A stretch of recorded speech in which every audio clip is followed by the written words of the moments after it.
Allez, bonjour à tous, je vous fais une très rapide vidéo, caméra au point, pour vous parler de deux produits que j'ai reçus du constructeur Kiwi Home. Alors à ne pas confondre avec Kiwi Design, qui est un constructeur d'accessoires également comme Kiwi Home. Kiwi Home, c'est un constructeur qui m'a envoyé deux docks, un pour le Steam Deck et un autre pour la PlayStation 5. Voilà, je leur ai promis que je parlerai de leurs produits, en tout cas que je les montrerai, mais sincèrement aujourd'hui, leurs deux produits font juste partie de mon quotidien.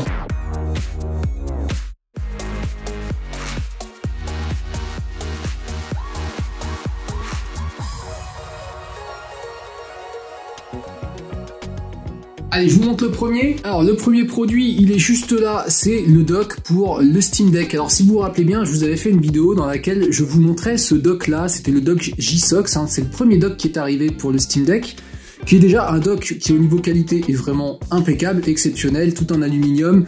Il marche très bien, il avait le nombre de ports qu'il fallait, il était très bien, hein, il me suffisait moi personnellement, mais je dois bien avouer que le petit dock ici de chez Kiwi Home a un petit plus. Alors déjà, le petit plus, c'est que contrairement au dock G-SOX qui a son port Ethernet sur le côté, ici sur celui-là, tous les ports sont sur l'arrière.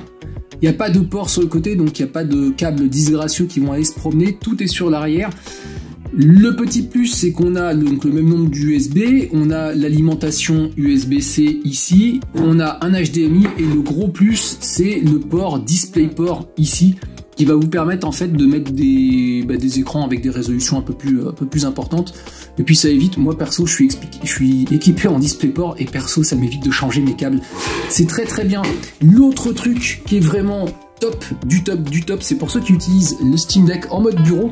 On a un bouton ici. Ce bouton-là permet de commuter l'HDMI. Donc quand vous branchez votre Steam Deck, alors au passage on voit que c'est tout caoutchouc ici, donc ça rentre très très bien, ça l'accueille bien. Alors moi j'ai la coque en caoutchouc supplémentaire, donc c'est un peu beaucoup, mais ça passe quand même. Et en fait, le truc qui est cool, voilà, c'est que quand je vais démarrer, donc là on voit que j'ai mon écran qui est branché. Et en fait, j'ai un petit bouton donc sur l'arrière. Donc le bouton que je vous montrais, quand j'appuie dessus,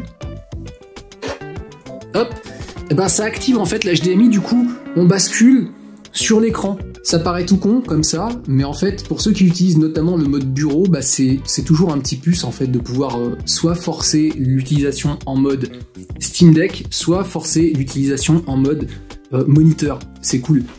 Donc là, si je rappuie dessus, je rappuie et bam, on rebascule dessus, comme si en fait il n'y avait pas d'HDMI, mais ça reste branché à la station. Alors comment je faisais avant? Eh ben tout simplement, pour avoir le mode Steam Deck, il fallait tout le temps que je débranche le secteur pour pouvoir repasser en mode Steam Deck, sinon le Steam Deck me détectait mon écran en HDMI et il basculait dessus, ce qui était un peu chiant. Voilà, je vous mets le lien dans la description si vous voulez acquérir ce produit, et je vous avoue que là de tête, je ne sais même pas combien il coûte. Et on va parler d'un autre produit, un produit que j'ai déjà déballé, qui est ici. Eh ben non, il est ici.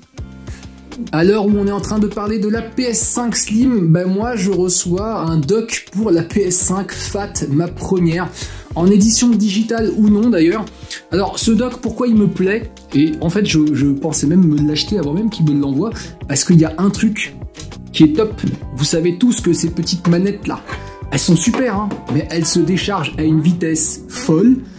Et ben avec ce dock propose, il y a un petit tiroir ici, vous le sortez et ça va vous servir de station de recharge. Alors c'est livré avec des petites tétines là comme ça, je sais pas si on va bien voir, que vous enfilez en USB-C dans votre port de charge de manette, et ensuite bah, c'est aimanté ensuite. Tac, vous le mettez dessus et en fait quand vous présentez la manette, elle est aimantée et voilà, et là elle est en charge. Alors le truc qui est génial avec ce dock, d'ailleurs je vais vous le montrer parce que là il est fixé, il est vissé, hein, ça se visse. Vous voyez que c'est un seul bloc. On voit qu'il y a une partie ici qui se détache pour la version Blu-ray. Elle a un autre tiroir ici sur le côté pour pouvoir mettre... Ouais, alors, hop là, c'est la première fois que je l'enlève parce que moi du coup j'ai une version digitale, mais si vous avez des versions avec des Blu-ray, eh ben vous pouvez les mettre ici en présentoir. C'est pas mal. En nid à poussière, certains diront. Ensuite, ben, on va retrouver des ports USB en façade. Alors tiens, je vais l'allumer. On retrouve des ports USB en façade, 3 ports USB.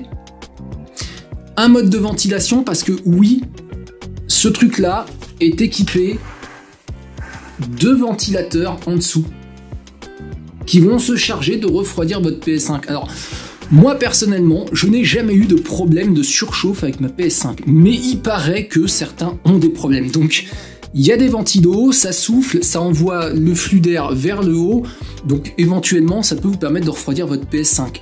Donc vous avez plusieurs modes de ventilation, un mode automatique, un mode basse vitesse et un mode haute vitesse. En mode haute vitesse, on entend quand même les ventilos, on entend que ça se déclenche.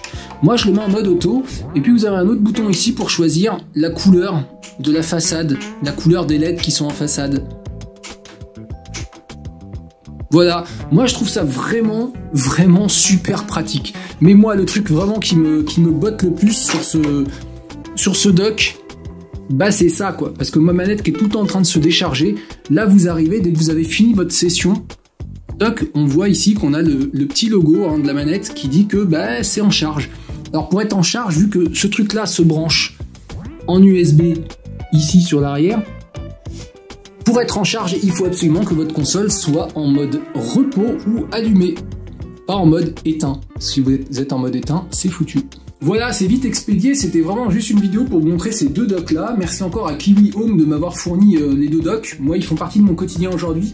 Je pense autant la Steam Deck, j'avais déjà un dock qui faisait le taf, mais bon, celui qu'on a ici, il a ce petit plus d'avoir le bouton qui permet en fait de basculer sur l'HDMI, c'est vraiment son plus. Par contre, le dock PS5, c'est juste une nécessité aujourd'hui pour au moins, pour ceux déjà qui ont des problèmes de surchauffe, c'est une chose, mais au moins pour pouvoir, à la fin de sa session de jeu, poser la manette et être sûr qu'elle se recharge. En plus de ça, ça évite que la console se casse la gueule dès que quelqu'un bouge les meubles, parce que vous savez bien que la PlayStation 5, c'est une console qui est complètement verticale, et que quand on secoue un petit peu trop les meubles, ou si ça chahute un petit peu trop à côté, bah ça a tendance à se casser la gueule. Là, au moins, ça stabilise le tout, c'est bien vissé par le dessous, et ça bouge pas. Voilà, je vous mets les liens dans la description de la vidéo. Si un de ces produits vous intéresse, vous saurez où les trouver. Allez, n'oubliez pas le petit pouce vers le haut, je vous fais des bisous, et à très bientôt.